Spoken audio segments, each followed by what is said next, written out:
भजनलाल सरकार के 2 साल कार्यकाल को पूरे हो चुके हैं और लगातार कह रही है कि कांग्रेस ने 5 साल में नहीं किया, वो हमने 2 साल में किया। हमारे साथ नेता प्रतिपक्ष टीकाराम जूली जी हैं। जूली जी, लगातार भजनलाल सरकार कह रही है कि कांग्रेस 5 साल में कामकाज नहीं कर पाई। हमने 2 साल में करके दिखाया, विकास रथ निकाले, राइजिंग राजस्थान किया, खेलो इंडिया किया, तमाम इस तरीके से कह रहे हैं। देखिए, मुख्यमंत्री जी ने 2 साल पूरे कर लिए, सीट बचा ली, ये बड़ी बात है, उसकी तो बधाई है। और मैं तो भगवान से प्रार्थना करता हूँ कि 3 साल यही मुख्यमंत्री रहें। बढ़िया आदमी है, अच्छा आदमी है, ये रहने चाहिए। बाकी तो फिर प्रदेश की जनता बता देगी जब इलेक्शन आएगा। जब यही बात जो अभी ये 2 साल पे कह रहे हैं, यही 1.5 साल पे कह रहे थे कि हमने 1.5 साल में इतना काम कर दिया है जो कांग्रेस ने 5 साल में किया था। तो अब ये 6 महीने में फिर क्या किया आपने? 1.5 साल पे भी यही बयान था इनका और 2 साल पे भी यही बयान है। तो इसका मतलब ये 6 महीने की तो पहले ही झूठ बोल रहे थे, ये इनके सामने आ गई। रही बात जब पूरा एक साथ कह दिया, तब इन 3 साल में क्या करेंगे वो भी बता दो। यानी कि विकास के नाम पे बात करते हैं 2030 की, 2047 की, ट्रिलियन की बात करते हैं। हकीकत एक पेंशन तक नहीं दे पा रहे हैं, किसान को यूरिया तक नहीं दे पा रहे, लाठियां खानी पड़ रही हैं। पानी इनके पास नहीं, बिजली इनके पास नहीं, सड़क इनके पास नहीं। बरसात आ जाए तो नाले साफ नहीं, बरसात नहीं आए तो बिजली इनके पास नहीं। क्या करें? इनका जो हालत है, युवाओं से झूठ बोला, नौकरियों का कुछ नहीं कर पाए। किसानों से कहा कि हम 12,000 किसान सम्मान निधि देंगे, गेहूं को 2700 रुपए समर्थन मूल्य पे खरीदेंगे, बाजरे की खरीद करेंगे, कुछ नहीं कर पाए। अब कैसे कैसे बराबरी कैसे कर रहे हैं, मेरी समझ से बाहर है। तो ये जो बड़े-बड़े रथ निकाले जा रहे हैं, हाल फिलहाल में भी रथ निकाले थे, बड़े-बड़े होल्डिंग पोस्टर से छपा रखा था कि ये योजनाएं दी, ये कामकाज किए, तो क्या सर ये सिर्फ ऐसे ही है? सिर्फ सिर्फ और सिर्फ दिखावा है। जब एम्बुलेंस में तो ऑक्सीजन नहीं है, हॉस्पिटल में डॉक्टर नहीं है, रथ निकल रहे हैं, यही समझ से बाहर है कि रथ किस चीज के निकल रहे हैं। आप किसानों के लिए रथ निकाल रहे हैं, मेरे पास भी फोन आया था अधिकारी का, सब किसान के लिए रथ निकाल रहे हैं। किसान को बीज ये नहीं दे सकते, किसान को खाद ये नहीं दे सकते, किसान की फसल ये समर्थन मूल्य पे खरीद नहीं सकते, किसान को हरियाणा के बराबर डीजल पेट्रोल ये कर नहीं सकते, किसान को गेहूं का काश 2700 रुपए वो दे नहीं पाए, किसान को 12,000 रुपए किसान सम्मान निधि का वादा किया वो कर नहीं पाए, इन्होंने मूंगफली खरीद की कही नहीं कर पाए, इन्होंने कुछ दालों के लिए कहा था हम खरीदेंगे, कर नहीं पाए। तो किस नाम के रथ हैं, मेरी समझ से बाहर है। सिर्फ वाहवाही हो रही है। 100% सिर्फ क्योंकि पूरा एड दे दो, बड़े बड़े भाषण दे दो और वो छपते हैं, होर्डिंग लग रहे हैं, बैनर लग रहे हैं, पोस्टर लग रहे हैं। पुलिस साहब, अभी एक योजना थी, कांग्रेस की योजना थी, मनरेगा, महात्मा गांधी रोजगार गारंटी अधिनियम, उसको चेंज करके अब जो है लोकसभा में बिल भी पास हो चुका है, उसको जी राम जी कर दिया। कैसा देखते हैं कि योजनाओं का नाम चेंज करना और इस तरीके से? देखिए, सबसे पहले तो मैं ये कहना चाहूंगा कि मनरेगा जो योजना थी, ये योजना नहीं थी, कानून था। और शायद दुनिया के अंदर पहला एक ऐसा राज्य या देश हमारा था, हिंदुस्तान, जिसके अंदर ये योजना लागू हुई थी। और इसका सबसे बड़ा जो पहलू ये था कि जो काम मांगेगा उसको काम मिलेगा। और स्कीमों में ये होता है कि 10,000 करोड़ खर्च करने हैं, 1,000 करोड़ खर्च करने हैं, वो स्कीम बेस्ड होते थे। लेकिन इसके अंदर 10,000 की जरूरत है तो आपको 10,000 देने पड़ेंगे, 1,000 करोड़ की जरूरत है 1,000 देने पड़ेंगे, जरूरत नहीं है तो आपको नहीं देना पड़ेगा। ऐसी योजना थी, गांव के लोगों को गांव में रोजगार उपलब्ध कराने का। रोकने के लिए गांव में भी काफी अच्छा हद तक रोकने पलायन रुका, कोविड में बहुत फायदा मिला, लोगों के अंदर समृद्धि आई, गांव के अंदर लोग खुशहाल हुए, लोग किसी के नीचे दबे हुए थे, ब्याज पे पैसे लेते थे, उससे बाहर आए।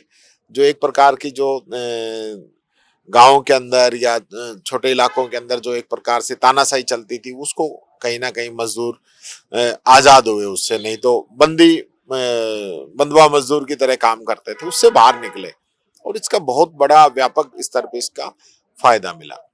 अब ये लोग, गांव में पैसा आता है तो वो पैसा नेचुरली, किसान के पास पैसा आएगा, वो अच्छी शादी करेगा, वो मकान बनाएगा, वो कोई संसाधन जुटाएगा, तो वो पैसा वापस बाजार में ही आता है और तो वही एक पूरी पूरी चेन घूमती है। अब इसको कहने को नाम बदला है। भगवान राम भी हमारे प्रिय हैं कि राम का नाम दे दो कि विरोध नहीं कर पाए, ऐसा नहीं है। भगवान श्री राम के नाम पर और अच्छी योजना बनाइए आप। महात्मा गांधी जी का जो आज पूरी दुनिया के अंदर मान सम्मान है, वो कोई मोदी जी की वजह से थोड़ी है। आज गांधी जी के नाम पे हिंदुस्तान को जाना जाता है, हम लोगों को जाना जाता है, मोदी जी को जाना जाता है, और आप उनका नाम बदल रहे हो। और नाम ही नहीं, पूरी स्कीम ही बदल रहे हैं। पहले जो रेशो केंद्र सरकार देती थी उसको चेंज कर रहे हैं। उसके अंदर पहले जो डिमांड के आधार पे बजट होता था उसको चेंज कर रहे हैं, और राज्यों के ऊपर पूरा लोड डाल रहे हैं। जिम्मेदारी फिक्स कर रहे हैं कि हम तो जो बजट तय करेंगे वही करेंगे, उससे ऊपर अगर डिमांड आती है तो पैसा राज्य देंगे। तो ये कहाँ से देंगे? क्या लग रहा है सर कि 40% राज्य देंगे, 60% केंद्र देगी, क्या बोझ राज्यों पर बढ़ेगा केंद्र सरकार से कम?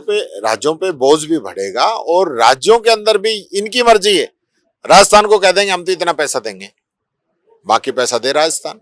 जहां इनकी सरकार नहीं है वहां और कम कह देंगे, फिर वो स्टेट दे पैसा। तो स्टेटों की हालत क्या है? इन लोगों ने पहले ही जीएसटी का ऐसा जो कानून बनाया है जिसकी वजह से सारा जो है राज्यों को पैसा तक नहीं मिल पा रहा, वही उधार चल रहा है, वही नहीं दे रहे। हमारे राजस्थान का ही पैसा नहीं दे रही है, डबल इंजन की बात करते हैं, तो ये कहाँ से देंगे? तो ये तो जो छोटे राज्य हैं, कमजोर राज्य हैं, या जहाँ विपक्ष की सरकारें हैं, वो तो एकदम जो है तबाह हो जाएंगे।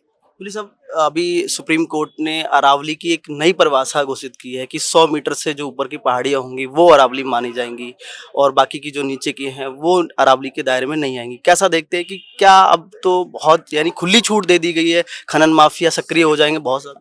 सब कुछ अपने मित्रों को, उद्योगपतियों को, बड़े बड़े इनके जो साथी हैं उनको सारी बाइंसें दे दी जाएंगी। राजस्थान के अंदर लगभग 11,000 पहाड़ जो है अरावली से बाहर हो जाएंगे। और आप समझ सकते हैं जब सारे पहाड़ इस प्रकार से वहाँ खनन होगा, माइंस होगी, तो पानी की क्या स्थिति रहेगी, वनों की क्या स्थिति रहेगी, हमारी आने वाली पीढ़ी के लिए हम क्या छोड़ के जाएंगे, क्या जलवायु हमारी रहेगी, जो आज स्थिति एक पूरे देश के अंदर बन रही है, वो सबके सामने आ जाएगी। हजारों जीव जंतु रहते हैं इसमें। वैसे ही बहरहाल अभी स्थितियां देखने को मिली कि बाघ जो है इस एरिया में भी घूम रहे थे, शास्त्री नगर में भी घूम रहे थे। तो जब जीव जंतु ये छोटे छोटे पहाड़ी मिलकर बड़े पहाड़ बनते हैं, और जब ये छोटे पहाड़ी काट दिए जाएंगे तो क्या स्थितियां रहेंगी? क्या विपक्ष इस मुद्दे पर इस बात को पूरा उठा रहा है। एक पेड़ माँ के नाम पे लगवा रहे हैं, और हजारों लाखों पेड़ जो है अपने उद्योगपति मित्रों के नाम पे कटवा रहे हैं। तो ये तो धोखा कर रहे हैं जनता से, बहुत बड़ा धोखा है, बहुत बड़ा धोखा है। यहाँ डोल का बाग में बड़े बड़े पेड़ कटवा दिए, यूनिटी ऑफ मॉल्स के नाम पे मॉल बनवा दिया, वहां पर पेड़ कटवा दिए। और वहां हमारे मंत्री, पर्यावरण मंत्री राजस्थान के, वो एक पेड़ रोज लगाते हैं। वो एक पेड़ रोज बचा लें तो मैं कहूंगा कि बहुत बड़ा फायदा हो जाएगा राजस्थान को। नेशनल हेराल्ड केस में अभी जो है सोनिया गांधी और राहुल गांधी जी को राहत मिली है। कैसा देखते हैं कि विपक्ष लगातार आरोप लगा रहा है कि ईडी, सीबीआई एजेंसियों का दुरुपयोग किया जा रहा है? एजेंसियों का दुरुपयोग ही है। यानी कि जब मनी लॉन्ड्रिंग का केस जब बनता है, जब कोई रुपए का लेन देन हुआ हो, वो केस ही नहीं बनता। हम इतने दिन से यही कह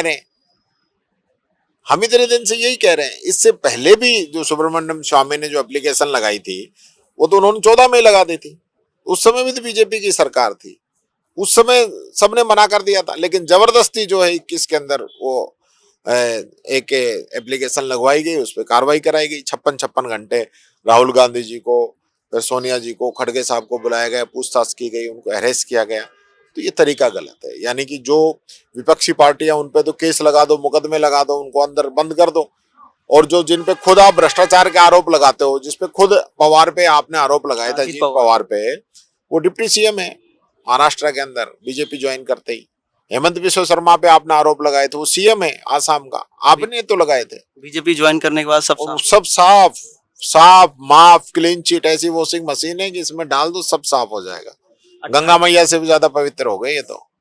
28 की तैयारियों को क्या लग रहा है कि कांग्रेस पार्टी 28 में राजस्थान में, 29 में देश के अंदर आएगी, और इस देश को संभालने का काम करेगी, राजस्थान को संभालने का काम करेगी। ये लोग यहाँ के सारे संसाधनों को खत्म करना चाहते हैं, पब्लिक को जाति और धर्म के नाम पे बांट के वोट लेना चाहते हैं। विकास इनका मुद्दा नहीं है। बहुत बहुत शुक्रिया। तो अभी थे हमारे साथ नेता प्रतिपक्ष टीकाराम जूली, जिन्होंने तमाम मुद्दों पर हमसे बातचीत करी। बने रहिए मेरे सहयोगी राजेंद्र के साथ। मारव सिंह, पॉलिटिकल पंचायत जयपुर।